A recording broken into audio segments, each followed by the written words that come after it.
Welcome back, guys. Let's debug the issues that happened in our app last time when we tried to use it with TestFlight. So the first thing was that the onboarding was appearing every single time the app was opened, and the obvious reason for that is this init, which I just forgot to remove before making the archive for the app.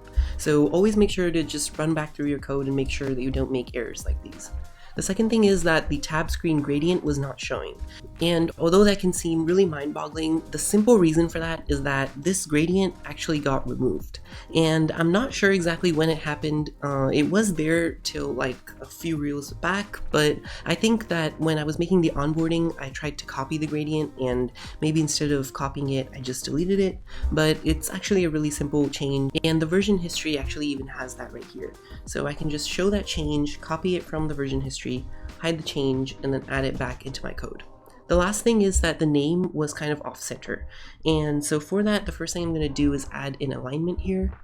And additionally, I'm going to be adding a .frame modifier onto this text. And so what this should do is basically tell Xcode that we want this item to have an infinite width, and we want it to be centered within that width. I'm also going to add that onto the central value, which we weren't able to see because it's white, but I think that if this is having an issue, then that might be as well.